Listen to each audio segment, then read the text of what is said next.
Good morning, but really it's afternoon. Yeah, this time change is really messed me up today. We were talking last night, we went out with some friends for dinner, and we were talking about our co-parenting experiences. So we wanted to talk about that with you guys today. I myself am a rare bird, I guess, because I hit the jackpot. And I've said this 100 times when people ask me, I hit that jackpot in divorce, and I hit the jackpot in co-parents. We have a great relationship.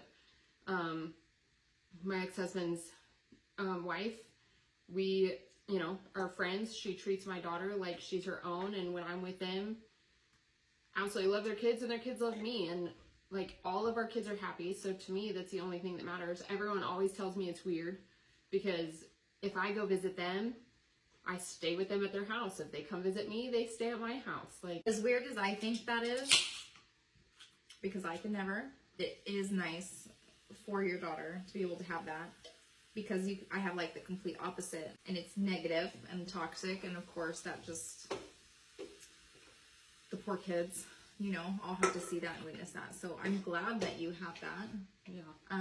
I wish I could have that. I tried to have that. It's just, some people we just don't people with, I'm sure it's relatable. I'm sure there's so many people out there who can co-parent and they're actually friends, and remarried, and they're friends, and everyone comes together for kids' activities and sports and school, and are just there overall for the kids. And I'm a little bit jealous of that. I'm definitely a little bit jealous in the sense that I wish we could get to that point. He's out. Excuse me. Goodness, excuse me. Had to, my baby was covered in Nutella cookie. Yeah, so mine's really different because I got divorced. So for those of you who do know me, or some of you, whoever doesn't know me, I was basically a married single mom. It started out with being the married single mom with just dealing with the active duty side and the deployment schedule and things like that. I was taking care of my children while he went and, served our country. I'll never knock him for that. He was doing what, we signed up to do. And I'm not mad or bitter about the fact that he was gone. However, what I mean by married single mom is when he was home, he wasn't home. He was out doing anyone and everyone and anything. And, oh no, you're not holding it. I just washed your hands. It was just a lot of the parenting, all of the parenting fell on me. And I tried to keep getting him included in things, and he never wanted to be a part of anything. So when it came to kids' events or sports or school or family vacations, I was on my own, from morning to night, throughout the night. If the kids were sick, I did all of that. And that's when I felt like I started harboring a lot of resentment towards him. And I was like, if I'm going to be a married single mom and you're not going to be here, then I might as well be single. And so I did. I did exactly that. I became an actual single mom. I went back active duty. The thing I asked for in the divorce was that I wanted my kids full time and full custody, and he agreed. He was still active duty at the time too, so now we're both active duty at this time period navigating, but I was going shore duty. I think he just went to shore duty at that time too, but navigating divorce is a whole other thing. So while we were going through all that, he had visitation, weekends, certain weeks in the summer, and I kept my kids full time. That was good for what it was. Sometimes he took the kids, sometimes he didn't. I didn't really ask anything of him either. It was just more I feel at peace with my decision. I had things that were just mine, and my kids were with me. That's all that mattered to me. Fast forward into a couple years of that, and you can call it new relationship, you can call it new marriage, you can call it trying to look good for society or family, or maybe he just had a change of heart. I doubt it, but maybe he did. And he decided to take me to court for full custody. Court system here, basically was better late than never, and you guys are going to do 50-50. I went into a deep depression because I felt like I was losing my kids. What do you mean I'm not going to have my kids? Just water. What do you mean I'm not going to have my kids every day? They're going to go to him. And so for the first, I would say 6 months of our co-parenting navigation, the 50-50, severely depressed. I was still active duty. And I just didn't know what to do with myself.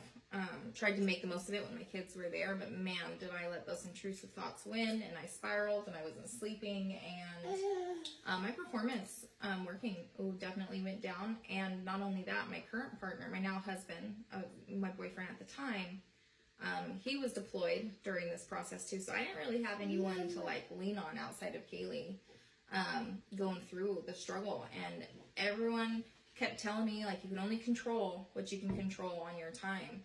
But that is so hard when you go from full-time kids 24/7 to, oh, you know, you only get them 14 days out of the month. So trying to navigate that now, fast forward, it's been a few years. We do joint birthday parties. Every other holidays, we all do parent-teacher conferences. We all do IEP meetings. We all show up to kids' sports. We tag team. So we share 3 kids, and between 4 of us, so 2 step-parents and then myself and their dad, we tag team between sports. And in a sense, that has been working out. But when I tell you we don't talk to each other, we don't talk to each other. We do not have a good relationship. We are toxic. All 4 of us are, you know, learning, and all 4 of us seem to also want to be the bigger person, but we also feel like we need to get that the last word in. And I know I struggle with that, because every time I get a last word in, I'm like, I get a little bit of piece of me back. But at the end of the day, if it's in front of the children, I know it ends up hurting them. So I bite my tongue a lot. My ex does not bite his tongue, and my husband, you say something in front of my husband, he's going to respond and react, especially if it's to protect me or the kids as well. So, because I'm not trying to blast anybody by any means, you know, everyone has their ways, but we just do not co-parent well. Luckily, the kids are at an age, or they're at ages, they're about to be 10 all the way to about to be 14, where they can talk for themselves, they can communicate for themselves, and they usually let us know now, like, hey, I have this going on, like, it's on your time, you know, what can we do about it, kind of thing. Some days I feel like we make progress, and then an incident happens, and then we take, you know, 10 steps backwards, and we're always in this state of going forward just to go backwards. And I don't know if that'll ever change. I hope it does, but I don't think that can happen personally for me, because there's no trust, no communication. There is a lot of bad experiences. I was going to say trauma, but we're not going to use the word trauma. We're going to use bad experiences that I think no matter what will always resonate. You know, when you look at somebody and you've been hurt so many times, you're just like numb. Like, there is no getting better with this person. You're physically numb. Yeah. So it's just more like, oh, we have to be here in the same area? Cool. Don't sit next to me. See, and for me, like, when we got divorced, it was very mutual. By the end, it's like, I didn't want that resentment. Like, I grew up with divorced parents also, and I always said, like, it's always, like, I wouldn't do that to my daughter. So it's like, when we got divorced, we kind of joked before we even got divorced, like, hey, if we ever get divorced, I'm taking the bedroom set, you're taking the living room set. Like, when we bought new furniture. And so that's exactly what we did. He was still active, and so I took our daughter, but not one single day.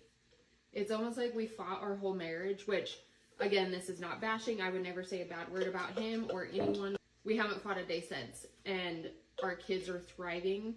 I mean, like I said, mine's living in Japan, and if you want her, take her, by all means. And she went to California and stayed with her stepmom while he was gone. So it's like, I trust her 100% with my daughter. You know, I'll say babysat, I guess, their kids, so they could go on a date night. Like, it's not weird for me to me have my experience, and then like she said, I've lived this with her. And she knows the other 2 parties that are in this, and yeah, Kaylee is like, it's hard for me to bite my tongue sometimes too, and Ashley tells me all the time that I need to fix my face, but I don't know how to control her. But it's hard. Like, I've lived it with her, I've lived it with other people, and so when I tell you I hit the jackpot, and I wouldn't change it for the world. I have the perfect situation. I think what it comes down to is, like, you're either a good person or you're not. And I truly do not believe, I don't believe they are genuinely good people. I just don't. And that might kick my ass later if we're saying that, but I truly do feel that in my heart. I don't think they are good people. I think when it came down to it is, you know, some people choose themselves and are selfish and make bad decisions that impact their family and don't think about the consequences that impact the family. And then you have one who is literally the complete opposite, who's like, I would give anything to make sure my family is taken care of, to make sure my kids don't see things and hear things and go through certain things because they don't deserve it. They didn't ask to be here in this world, and you know, there's 3 of them to look out for. So just if they were good people and we just had a bad marriage or we didn't work out as a couple, I feel like I would feel differently and I would be more inclined to a similar situation like you. There's just been too much that has happened. Yeah, if you ever ask, like, do you want to trade places? Absolutely not. I would never. Yeah, and it's been really bad and it's been decent. It really just kind of depends on which way the wind is blowing that day. We can never, I'm always waiting for a shoe to drop. I'm like, oh, we're getting along. There's no animosity. Like, this conversation has been fine. There was no snarkiness. There was just, hey, this is about the kids. This is what we're doing. How do you want to handle this? Boom, here's a game plan, done.